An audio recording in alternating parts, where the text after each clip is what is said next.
नमस्कार। दृष्टि आईएएस के पीटी 2021 रिवीजन के सीरीज में आपका फिर से स्वागत है। हम लोग इधर पर्यावरण और पारिस्थितिकी से जुड़ी हुई जो भी खबरें हैं उनका एक कंपाइलेशन दिन प्रतिदिन के हिसाब से आपको दे रहे हैं। तो उसी के हिसाब से आज की जो चर्चा है हमारी टिकी होगी पर्यावरण एवं पारिस्थितिकी के कॉन्टेक्स्ट में। तो सबसे पहले आज की चर्चा में पहली जो खबर है वो क्या है वो देख लेते हैं। पहली जो खबर है वो है मध्य प्रदेश लाए जाएंगे चीते, है ना। यानी कि ये खबर चीतों से जुड़ी हुई है। क्या है खबर में, क्या कुछ बात इसमें कही गई है, इसको हम देख लेते हैं। पहला तो ये है कि मध्य प्रदेश के कूनो नेशनल पार्क में चीते को री इंट्रोड्यूस कराने की बात चल रही है। री इंट्रोड्यूस का मतलब कि उनको फिर से इस नेशनल पार्क में लाए जाने की कोशिश की जाएगी। इसमें क्या कुछ किया जाएगा इसके बारे में आगे हम जानते हैं। तो यह परियोजना भारतीय वन्य जीव संस्थान ने तैयार की है। किसने ये परियोजना तैयार की है?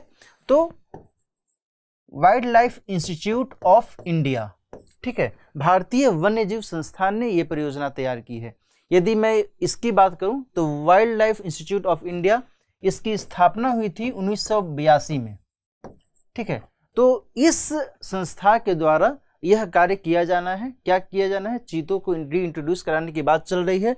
दरअसल सुप्रीम कोर्ट ने प्रायोगिक आधार पर यह कहा था कि चीतों, जो अफ्रीकी चीते हैं, उनको भारत लाया जाए और उनके अनुकूल जो एक आवास है वो मुहैया कराई जाए, ठीक है। इसमें हम आगे देखते हैं, आगे क्या कहा गया है। दुनिया का सबसे तेज भूमि जानवर माना जाता है चीते को। सबसे तेज यानी बहुत तेज ये दौड़ता है, इसकी स्पीड बहुत तेज होती है। और भारत के कॉन्टेक्स्ट में यदि बात की जाए तो 1952 में चीते को विलुप्त समझ लिया गया था। यहाँ से ये एक्सटिंक्ट हो गया था, है ना। विलुप्त का मतलब एक्सटिंक्ट।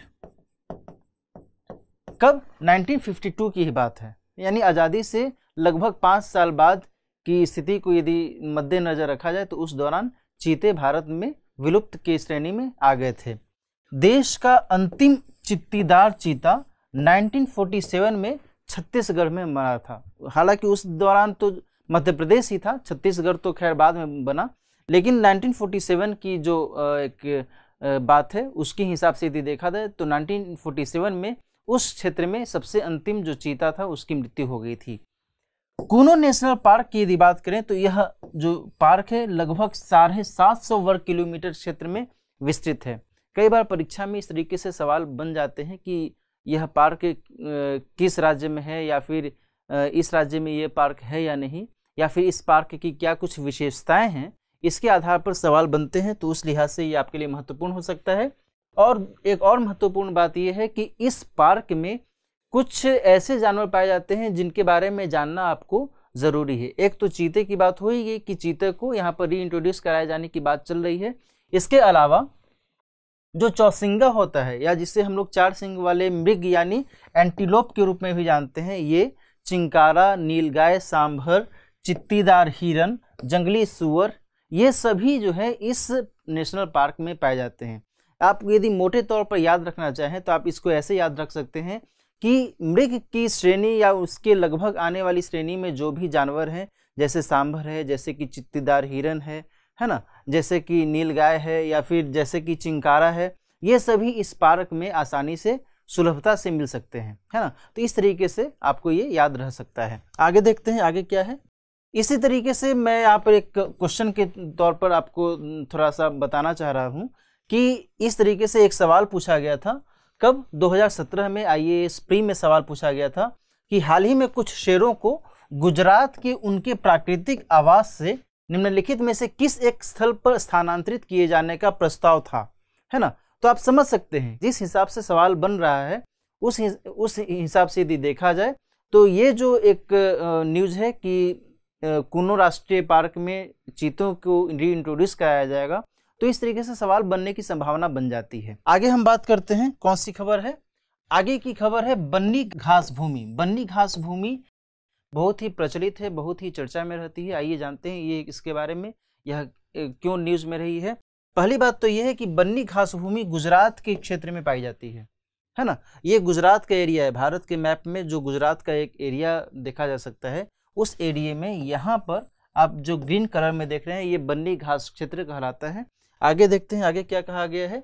तो बन्नी घास भूमि जो कि गुजरात के क्षेत्र में पड़ता है, इसके संरक्षण के लिए एनजीटी ने कुछ कार्रवाई की है। एनजीटी यानी कि राष्ट्रीय हरित न्यायाधिकरण, नेशनल ग्रीन ट्रिब्यूनल ने कुछ कार्रवाई की है। इस कदम से क्या है कि इस कदम से क्षेत्रीय खानाबदोश चरवाहे जो होते हैं वो, उनका नाम क्या है, मालधारी समुदाय है ना।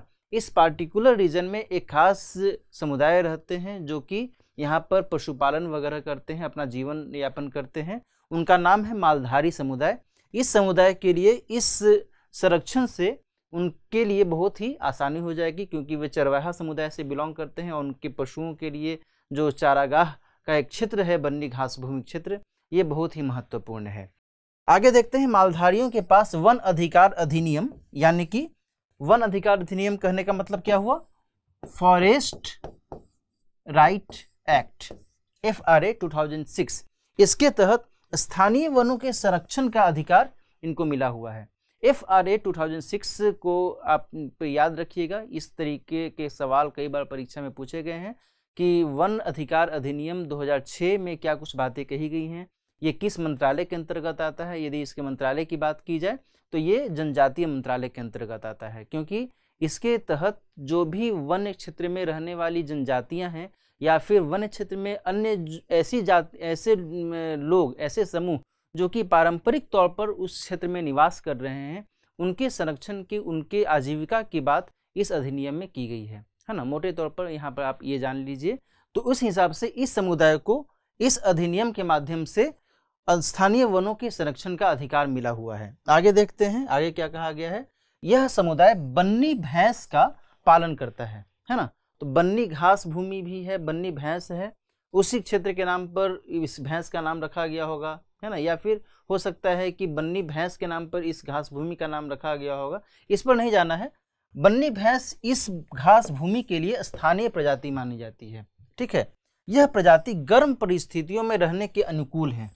प्रतिदिन ये लगभग 12 से 18 लीटर का दूध 12 से 18 लीटर दूध देने की क्षमता रखती है।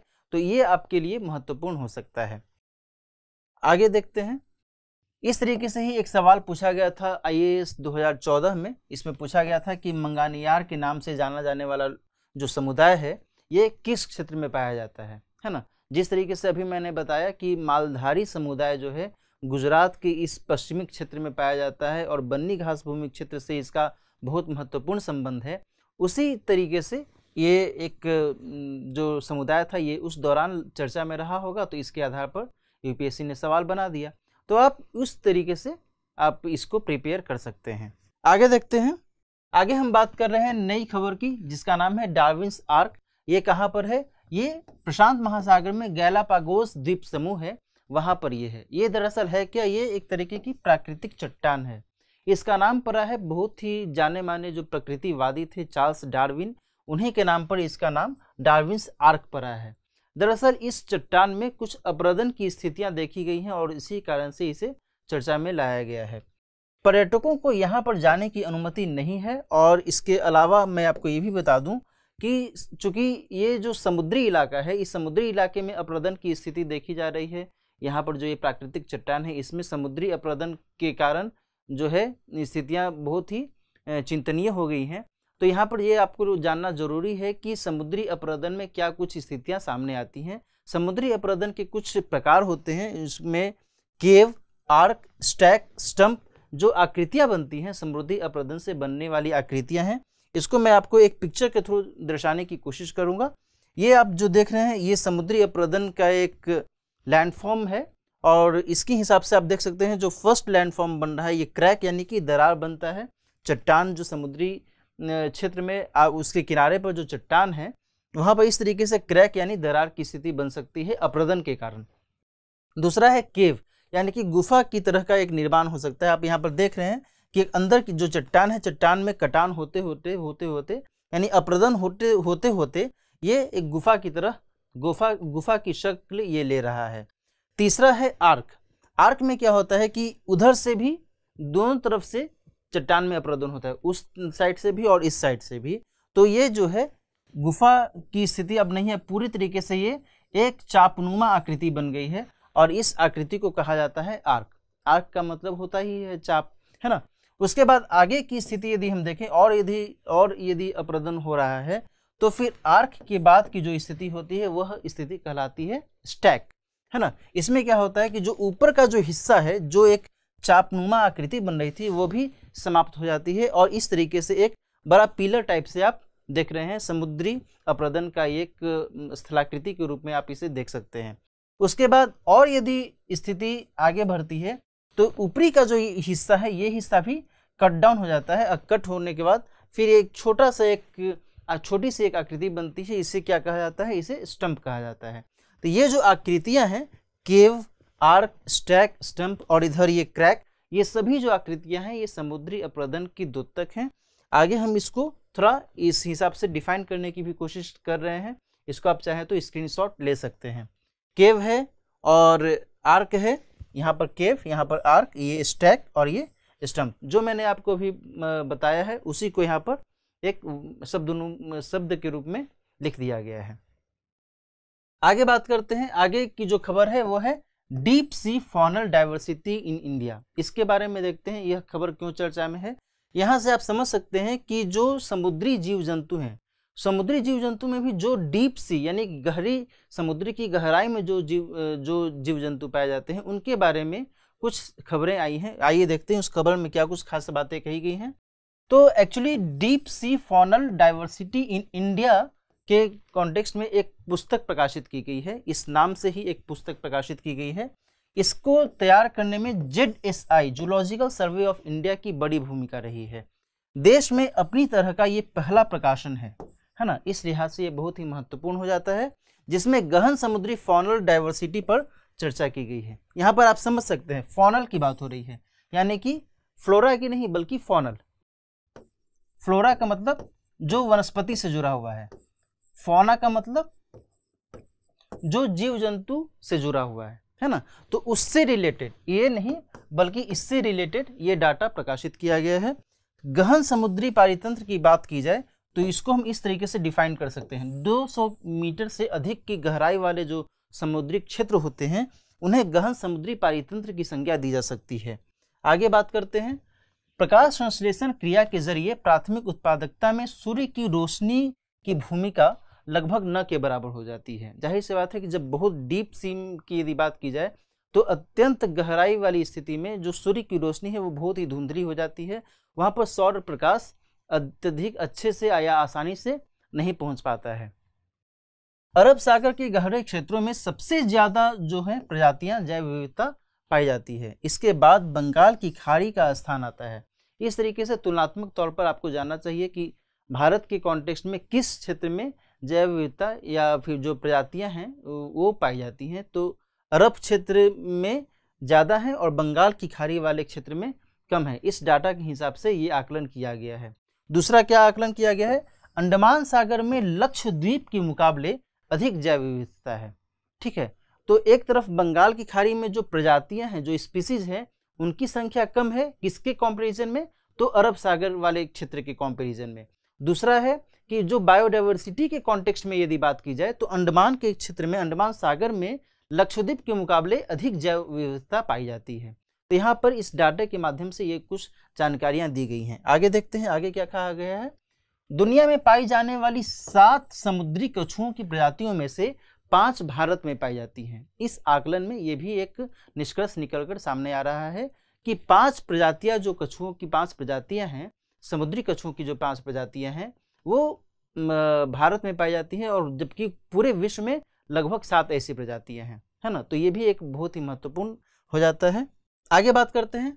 आगे एक सवाल के तौर पर मैं आपको बताने की कोशिश कर रहा हूं कि इस तरीके की यदि खबर है, इस तरीके की यदि जानकारी है, तो किस हिसाब से सवाल बन सकते हैं। सवाल जिस हिसाब से पूछा गया था, IAS 2015 का ये सवाल है कि भारत के निम्नलिखित क्षेत्रों में से किस एक में मैंग्रोव वन, सदापर्णी वन और पर्णपाती वनों का संयोजन है। तो जो मैंने अभी आपको बताया कि अंडमान सागर में जैव विविधता अधिक है, या फिर बंगाल की खाड़ी में जो स्पीसीज है उनकी संख्या कम है, और अरब सागर के क्षेत्र में स्पीसीज की संख्या ज़्यादा पाई जाती है, तो इस तरीके से आपसे सवाल पूछा जा सकता है। आगे देखते हैं। आगे है WWF रिपोर्ट, किसके कॉन्टेक्स्ट में, स्नो लेपर्ड के कॉन्टेक्स्ट में, यानी हिम तेंदुए के कॉन्टेक्स्ट में।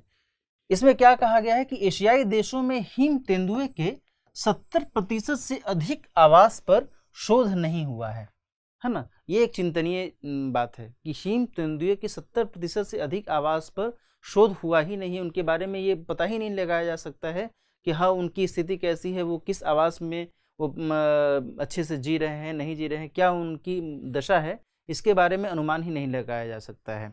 आगे क्या कहा गया है, बढ़ते आवास नुकसान, विभिन्न समुदायों के साथ संघर्ष और अवैध शिकार के कारण उन्हें लगातार खतरा महसूस हो रहा है।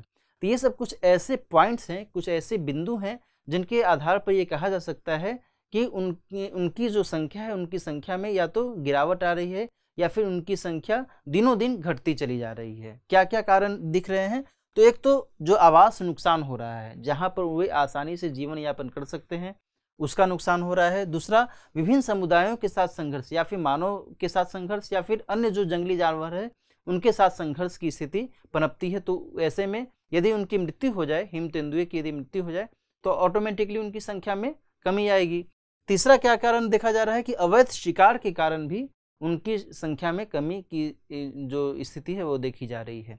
अगला क्या है, IUCN की रेड लिस्ट में हिम तेंदुआ को किस कैटेगरी में रखा गया है, तो वल्नरेबल की कैटेगरी में रखा गया है ना। तो यहाँ पर ये जानना जरूरी है कि चूंकि WWF ने इस कॉन्टेक्स्ट में एक जानकारी दी है, तो आपको ये भी जानना चाहिए कि हिम तेंदुए को आखिर IUCN स्टेटस में कौन सा दर्जा मिला हुआ है, तो इसे वल्नरेबल कैटेगरी में रखा गया है। दूसरा महत्वपूर्ण यह है कि साइट्स की अनुसूची 1 में इसे रखा गया है। साइट्स यानी कि convention on international trade in endangered species of flora and fauna. इसको मैं थोड़ा सा और स्पष्ट करना चाहता हूं, देख लीजिए। CITES है ना, इसके अंतर्गत इसे अनुसूची 1 यानी कि अपेंडिक्स 1 में रखा गया है। यहाँ पर मैं थोड़ा और बता दूं कि साइट्स में अपेंडिक्स 1, 2, 3 की चर्चा की गई है, जबकि यदि हम वन्यजीव संरक्षण अधिनियम 1972 जो भारत सरकार का अधिनियम है, उसमें अनुसूचियों की चर्चा शेड्यूल के तौर पर की गई है। अनुसूची 1, 2, 3, 4, 5 और 6, उसमें 6 अनुसूचियां हैं। और जहाँ तक बात है साइट्स की, तो इसमें 3 अपेंडिक्स, इसे भी हिंदी में अनुसूची के तौर पर ही आप समझ सकते हैं, लेकिन अंग्रेजी में यहाँ पर अपेंडिक्स की चर्चा की जाती है। यहाँ पर 3 अपेंडिक्स यानी 3 अपेंडिसेज हैं, है ना। तो वर्तमान में जो हिम तेंदुए की चर्चा इस खबर के दौरान की जा रही है, उसमें स्पष्ट ये है कि हिम तेंदुए को परिशिष्ट 1 यानी अपेंडिक्स 1 में रखा गया है, ठीक है। लेकिन अब यदि साइट्स की बात की जाए, चूंकि यहाँ पर साइट्स की चर्चा हो गई है, तो मैं यहाँ पर थोड़ा इसका जिक्र करना चाहता हूँ। साइट्स का मतलब क्या हुआ, कन्वेंशन ऑन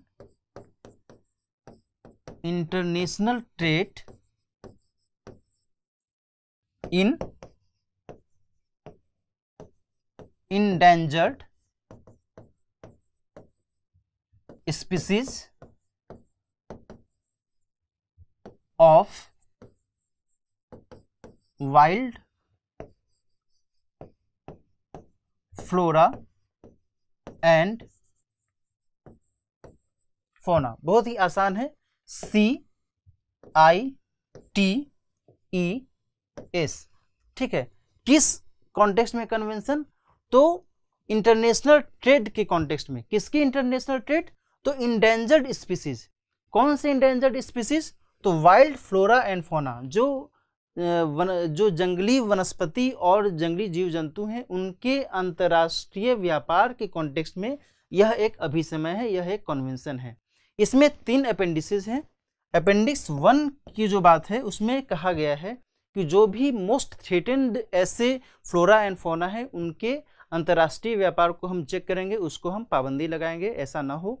दूसरा जो अपेंडिक्स है, उसमें कहा गया है कि वैसे जो भी वनस्पति या फिर जीव जंतु हैं जिनके थ्रेटेंड की बात तो नहीं है, जो वो संकटापन्न तो नहीं है, वो उनकी विलुप्ति का खतरा तो नहीं है, लेकिन यदि कभी ऐसी स्थिति बन सकती है तो उस पर हम चेक करेंगे, है ना। इसमें दूसरे अपेंडिक्स में इस तरीके की जो भी वनस्पतियां हैं या फिर जो भी जीव जंतु हैं उन्हें रखा जाता है।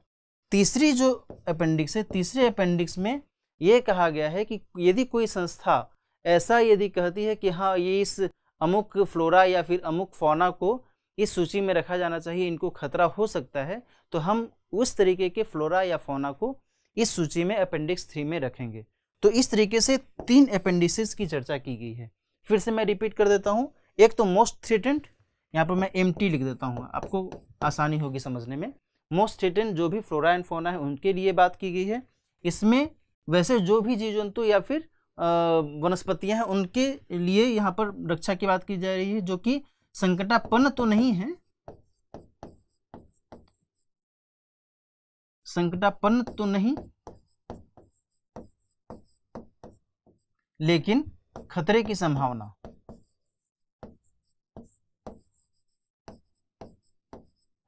खतरे की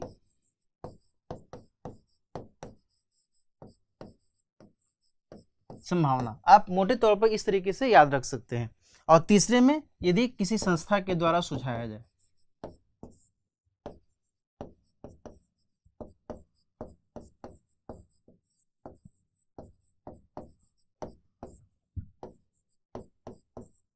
है ना, आप इसको एक बहुत ही मोटे तौर पर यहाँ पर इस तरीके से याद रख सकते हैं।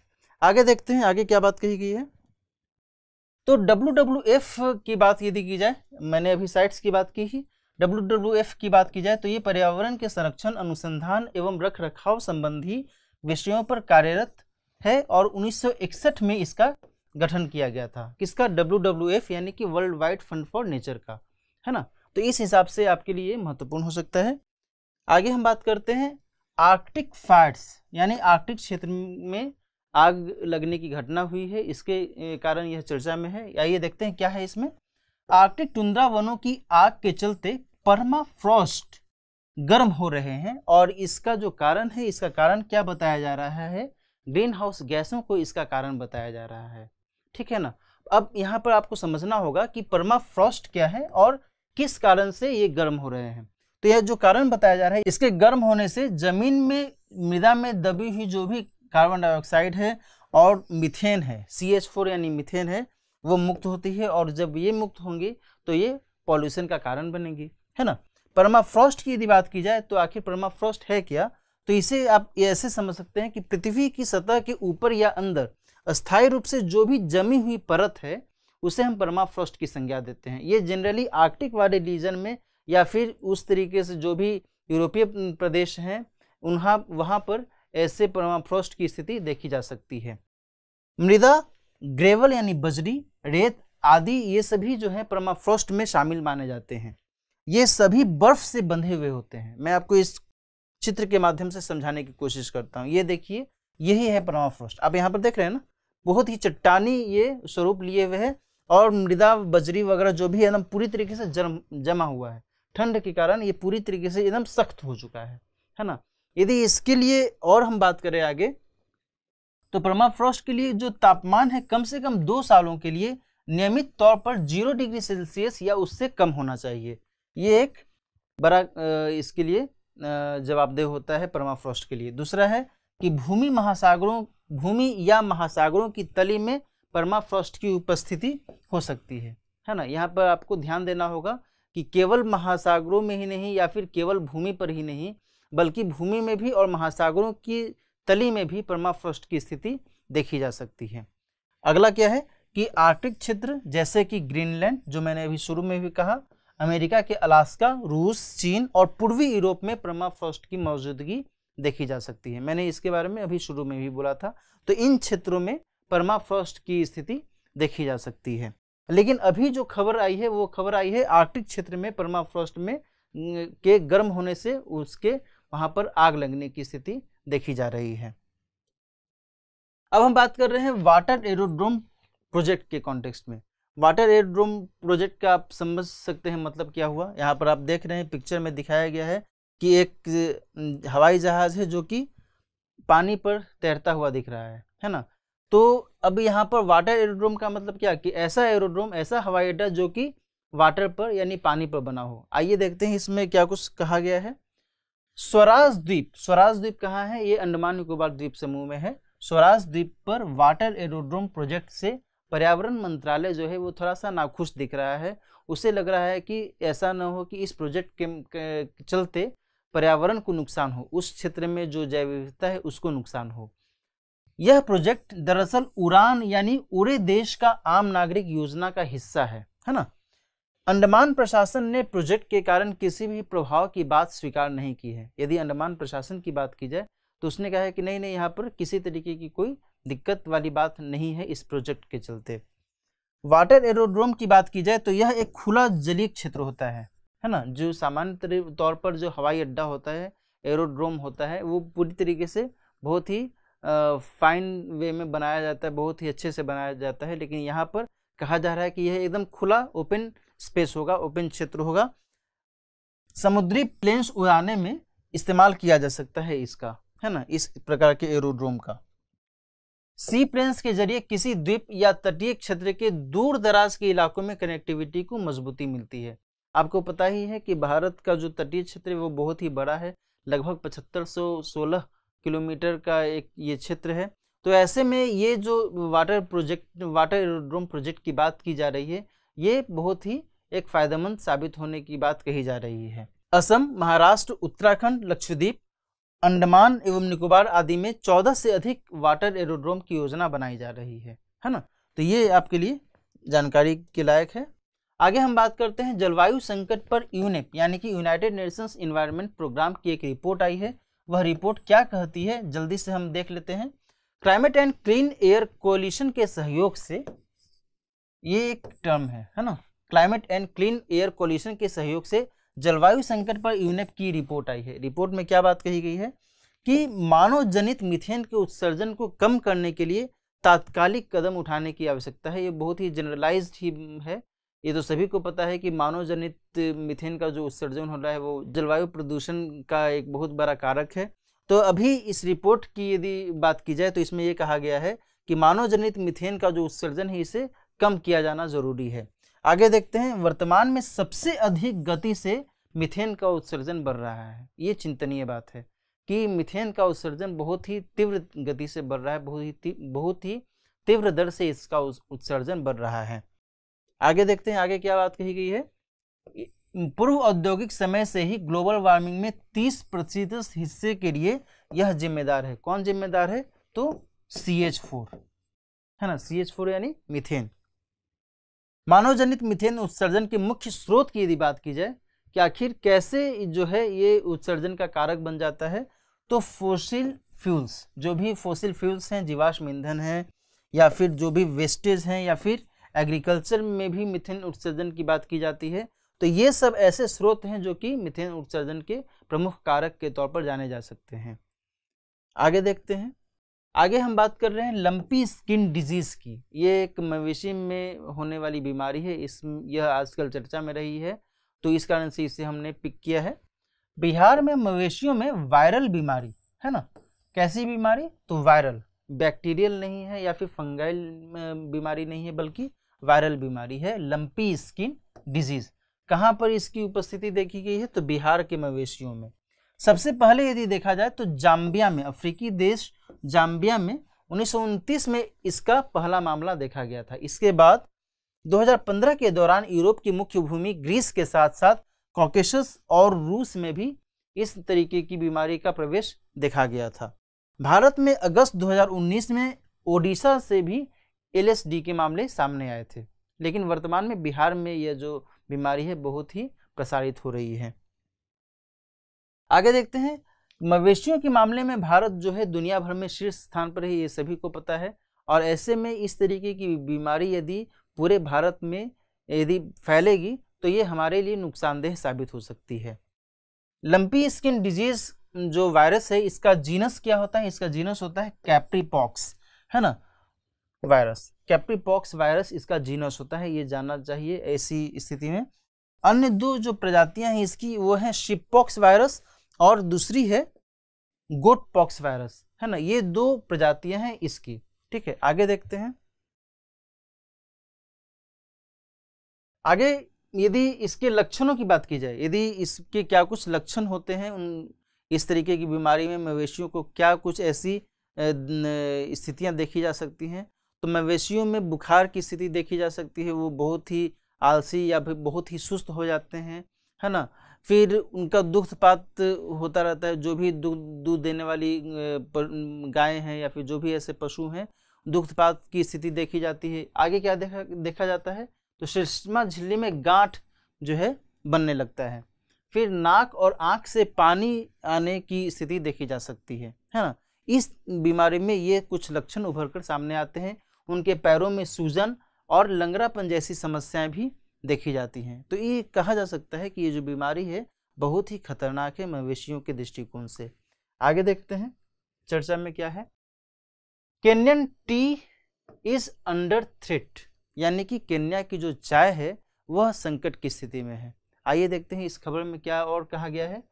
जो काली चाय है, ब्लैक टी, जो कि केन्या में बहुत ही चर्चित है, इस पर खतरे के बादल मंडरा रहे हैं। 2050 तक केन्याई चाय के लिए अनुकूल दशाएं 1/4 तक कम हो सकती है। जाहिर सी बात है, कोई भी वनस्पति है या फिर कोई भी ऐसा जीव जंतु है, उसके अनुकूल यदि वातावरण रहेगा, उसके अनुकूल यदि पर्यावरण रहेगा, तभी तो वो सस्टेन कर सकता है, तभी तो वो जीवित रह सकता है। लेकिन जो केन्याई चाय की यदि बात की जाए तो इसके बारे में कहा जा रहा है, इसके अनुकूल जो भौगोलिक दशाएं हैं वो 2050 तक 1/4 तक कम हो सकती हैं। ऐसी स्थिति में ये सस्टेन ये नहीं रह पाएंगे, और जब ये सस्टेन नहीं रह पाएंगे तो ये भी समाप्त हो जाएंगे हमेशा के लिए, है ना। केन्या विश्व में काली चाय का सबसे बड़ा उत्पादक देश है, ये बहुत ही महत्वपूर्ण है ना। इस कारण से ये चिंता और अधिक हो जाती है। जाहिर सी बात है, भारत में चावल की खेती बहुत होती है, या फिर भारत गेहूं के उत्पादन में भी बहुत ही अग्रणी देश के रूप में माना जाता है। तो यदि यहाँ की भौगोलिक दशाओं के अनुकूल चावल की खेती या फिर गेहूं की खेती न होने लगे तो फिर क्या होगा, चिंता वाली बात हो जाएगी। तो कुछ ऐसी ही स्थिति केन्या के कॉन्टेक्स्ट में देखी जा रही है। जबकि चीन जो है ज़्यादातर ग्रीन टी का उत्पादन करता है ना। यहाँ पर आपको थोड़ा सा समझना होगा कि केन्या विश्व में काली चाय यानी ब्लैक टी के लिए बहुत ही बड़ा उत्पादक देश माना जाता है, सबसे बड़ा उत्पादक देश माना जाता है। वहीं चीन ग्रीन टी के उत्पादन में अग्रणी है। आगे देखते हैं, यदि हम चाय की भौगोलिक दशाओं की बात की जा रही है तो हम यहाँ पर थोड़ा समझने की कोशिश करते हैं कि चाय की भौगोलिक दशाएं क्या हो सकती हैं, क्या होती हैं। तो इसके लिए न्यूनतम 45 से 50 इंच तक वार्षिक वर्षा की ज़रूरत होती है। यदि टेम्परेचर की बात की जाए तो एवरेज टेम्परेचर 11 डिग्री सेल्सियस होना चाहिए, या उससे कम यदि टेम्परेचर होता है तो पौधे की वृद्धि ऐसे में रुक सकती है। आगे देखते हैं, आगे क्या कहा गया है। 20 डिग्री से 30 डिग्री का जो तापमान होता है वो चाय की खेती के लिए अनुकूल माना जाता है ना। इस तरीके से आपको थोड़ा सा समझना होगा कि चाय की खेती की भौगोलिक दशाएं क्या होती हैं। आगे देखते हैं, अम्लीय मृदा की आवश्यकता होती है। इसके लिए पीएच का जो मान होता है वो 5.8 से लेकर के 5.4 या उससे कम होना चाहिए घटते हुए, है ना। तो अम्लीय मृदा होनी चाहिए। वर्षा जो है वो 45 से 50 इंच के अनुपात में होनी चाहिए। औसत ताप जो है, औसत तापमान 11 डिग्री सेल्सियस या फिर उससे कम होने पर इसकी जो चाय के पौधे की वृद्धि रुक सकती है, ये ध्यान में रखना होगा।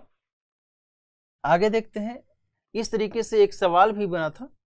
सवाल क्या था, आईएएस 2020 में ही ये सवाल पूछा गया था, यानी लास्ट ईयर ही ये सवाल आया था कि ये बहुत ही लंबा सा सेंटेंस बना दिया गया था। यह फसल उपोष्ण प्रकृति की है, उसके लिए कठोर पाला हानिकारक है, विकास के लिए उसे कम से कम 210 पाला रहित दिवसों और 50 से 100 सेंटीमीटर वर्षा की आवश्यकता पड़ती है। हल्की सुअपवाहित मृदा जिसमें नमी धारण करने की क्षमता है, उसकी खेती के लिए आदर्श रूप से अनुकूल है। यह फसल निम्नलिखित में से कौन सी है। अभी जो मैंने चाय के बारे में आपको भौगोलिक दशाओं की जानकारी दी कि इसके लिए वर्षा इतनी होनी चाहिए, तापमान इतना होना चाहिए, अम्लीय मृदा होनी चाहिए, है ना।